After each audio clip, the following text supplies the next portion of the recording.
It was fire that separated man from the animals. Fire that gave him warmth to overcome the cold. Light to pierce the darkness. And in 1969, it was the controlled use of fire that enabled man to make his first landing on the moon. And it was fire that civilized man. For fire not only made food more tasteful and plant life digestible, but far more important, smoked and preserved it. Now man no longer had to gorge himself as soon as he made a fresh kill. Now he could sustain himself between kills. And he could in time be more than a hunter. He could become a farmer, an artist, a writer, a member of a cultured society.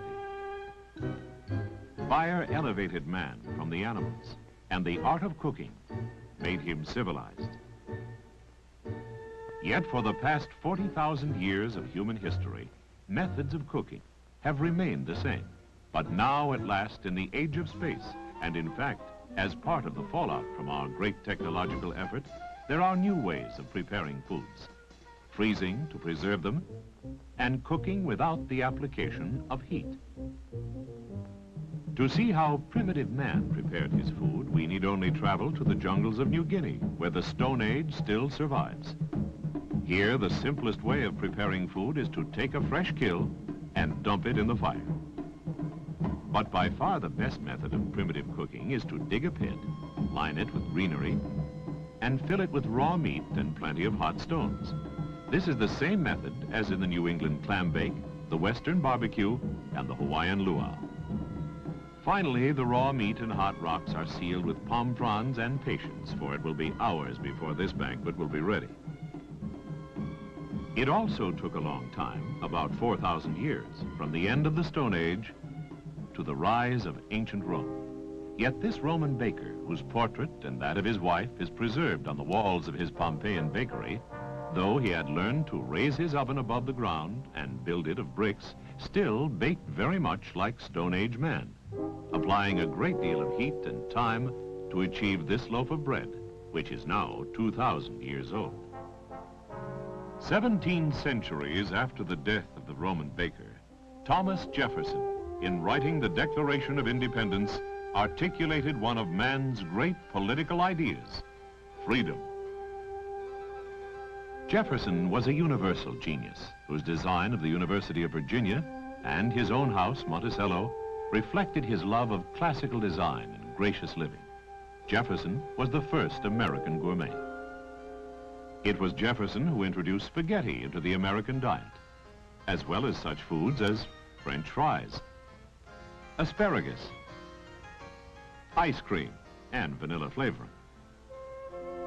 Some of the finest meals ever served in America were prepared in Jefferson's kitchen.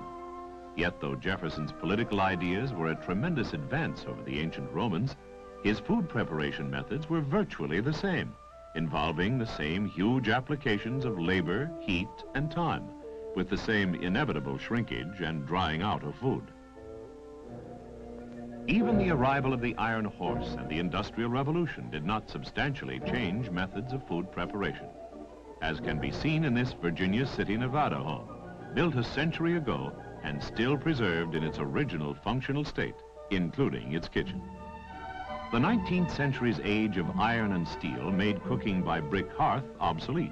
Relatively cheap and efficient iron ranges could be readily installed in the most modest pioneer cabin or city dweller's apartment. Yet without convenience foods, cooking still involved as much time and heat and almost as much effort as in the Stone Age. And even the modern oven, using either gas or electricity for its heat source, despite all its conveniences, such as electric timer and automatic pilot, as in this 20th century demonstration kitchen, still requires as much heat and time for proper cooking as the brick hearths of ancient Rome.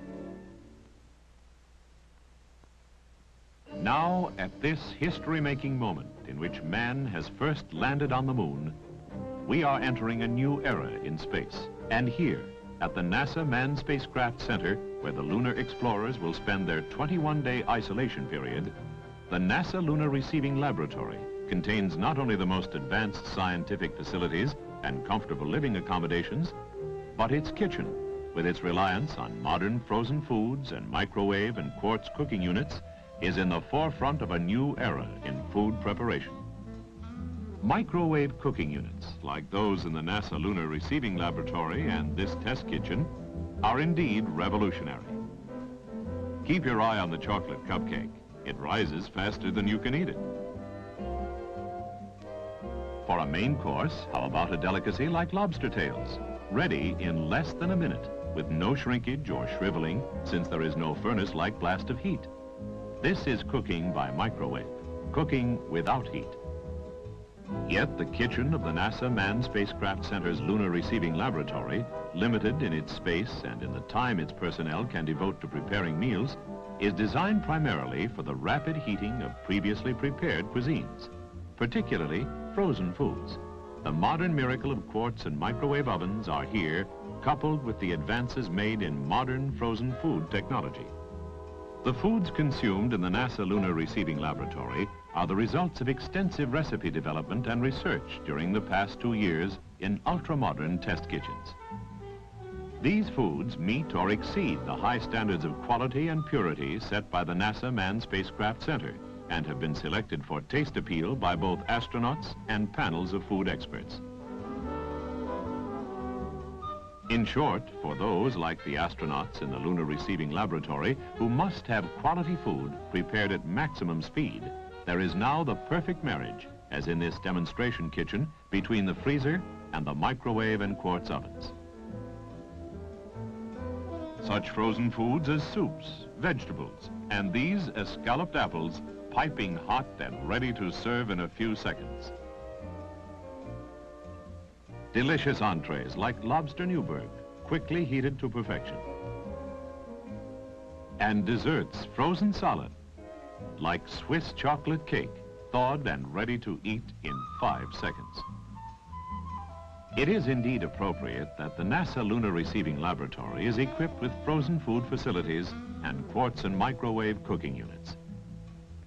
Microwave cooking especially is part of the technological fallout, particularly in the field of radar from the past 2 decades of research and development, which has culminated in 1969's landing on the moon. Developed as the basic power unit for all these radar tracking stations is an electron tube, the magnetron, and it was discovered that this same magnetron could be used as the primary power unit in microwave ovens. The magnetron, in short, is an electron tube which transmits microwaves, which are much like radio and television waves. But a TV station transmits microwaves of a selected frequency in all directions, and any TV set tuned to that station's frequency picks up part of the transmitted energy and processes it into sound and pictures. Inside a microwave oven, the magnetron similarly transmits waves of energy. But since microwaves cannot penetrate metal, they are channeled inside a metal pipe, down into the oven cavity. Since the cavity is also walled by metal, there's no place for the microwaves to go but into the food, whose molecular structure absorbs and converts the energy in the form of heat. Yet the nature of food is such that only the food, like this macaroni and cheese, becomes hot. The metal oven, as well as the glass or paper containers, which are all non-conductors of microwaves, remain cool. The new era in food preparation features quality frozen foods served with unprecedented speed and efficiency. Some of the astronauts' favorite dishes include breast of chicken, beef pie, short ribs, and lobster Newburg. Not surprisingly, many of them are the same as those available at the local supermarket for cooking in conventional kitchens. We live in an age of unprecedented technological achievements, scientific adventures whose full benefits to mankind cannot as yet be fully foreseen. Yet man's greatest adventure may be more than the monumental landing on the moon. It may well be the ever-increasing acquisition of techniques and knowledge, technology, that can make the quality of life for all mankind richer and more bountiful.